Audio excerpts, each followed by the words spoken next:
நம்ம சேனல்லேருந்து தொடர்ந்தாப்பில் நீங்கள் வீடியோக்களை பார்க்க நினச்சிங்கன்னா இதுவரை நம்ம சேனலை சப்ஸ்கிரைப் பண்ணுங்க. சப்ஸ்கிரைப் பண்ணுங்கள். கீழே பெல் சிம்பல் இருக்கும், அதையும் கிளிக் பண்ணுங்கள். சரி, வாங்க நம்ம வீடியோக்குள்ளே போகலாம். வணக்கம் நண்பர்களே. ஒரு தாய் என்பவள் தெய்வத்தை காட்டிலும் உயர்ந்தவள் என்றால் மாற்று கருத்தே இல்லை, இல்லையா?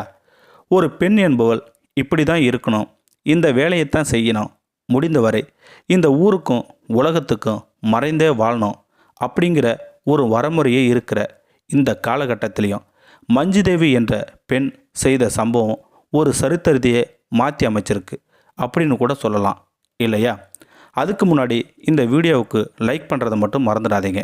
இந்த வீடியோவை ஸ்கிப் பண்ணாமல் முழுமையாக பாருங்கள், அப்போ தான் முழுமையாக புரியும்.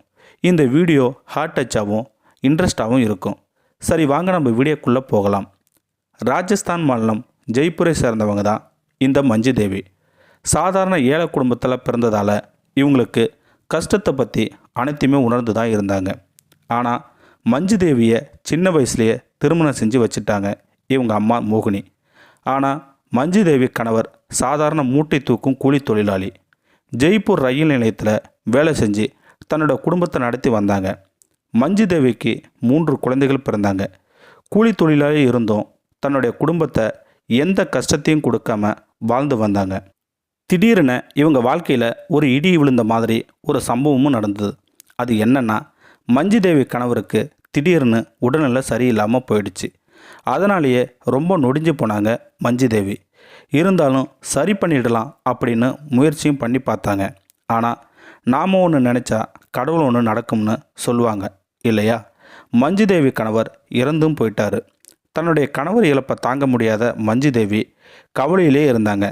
கூடியிருந்த சொந்த பந்தமும் அனைவருமே மஞ்சுதேவி கணவர் இறந்ததுமே நமக்கு என்ன அப்படின்னு சொல்லிட்டு அவங்கவுங்க வேலையை பார்த்தாங்க. இதை சற்று எதிர்பார்க்காத மஞ்சுதேவி ஒரு நிமிஷம் என்ன பண்ணுறதுன்னு அப்படின்னு ஒன்றும் புரியாத மாதிரி இருந்தாங்க. இருந்தாலும் கணவர் இறந்துட்டாரு, இனி குடும்பங்களை நாம் தான் பார்க்கணும், நம்ம 3 குழந்தைகளை எதிர்காலத்துக்கு நாம் ஒரு வழிவகுக்கணும். அது மட்டும் இல்லாமல் பசியால் துடிக்கும் 3 குழந்தைகளை பார்க்கும்போது மஞ்சுதேவிக்கு மனக்குமுறல் அதிகமாகவே இருந்தது. இருந்தாலும் மஞ்சுதேவி பல இடத்துல வேலை தேடி அலைஞ்சாங்க. ஆனால் நீ ஒரு பொண்ணாக இருக்கியே, உனக்கு என்ன வேலை தர்றதுன்னு சொல்லி அனுப்பிட்டாங்க சில முதலாளிகள். இதையெல்லாம் பொருட்படுத்தாத மஞ்சுதேவி முயற்சியை விடாமல் வேலையை தேடி அலைஞ்சாங்க. சில முதலாளிகள், இவ்வளோ சின்ன வயசு பொண்ணாக இருக்கியே, உன் குழந்தைகளை விட்டுட்டு என்னோட வா அப்படின்னு சொன்னாங்க. இதை அனைத்துமே இந்த காதில் வாங்கி அந்த காதில் விட்டுட்டாங்க மஞ்சுதேவி. ஆனால் அந்த சமயத்தில் தான் கணவர் வேலை செஞ்ச ஜெய்ப்பூர் ரயில் நிலையத்தில் மூட்டை தூக்கும் கூலி தொழிலாளி வேலை கிடைச்சிது. உடனே நம்மால் முடியும் அப்படின்னு அந்த வேலையை செய்ய போனாங்க. போன இடத்துல சில பேர் கிண்டலும் பண்ண ஆரம்பித்தாங்க. சில பேர், ஒரு பொண்ணாக இருக்கியே, உன்னால் மூட்டை தூக்க முடியுமா அப்படின்னு கேட்டாங்க. முதல்ல மூட்டை தூக்கும் வேலை ரொம்ப கஷ்டமாக தான் இருந்தது. இருந்தாலும் முடியும்னு என்ன நானே சமாதானப்படுத்தி நானே மூட்டை தூக்க ஆரம்பித்தேன். அது காலப்போக்கில் எனக்கு சரியாக போயிடுச்சு. எனக்கு பக்கபலமாக இருக்கிறது எங்கள் அம்மா மோகினி தான்.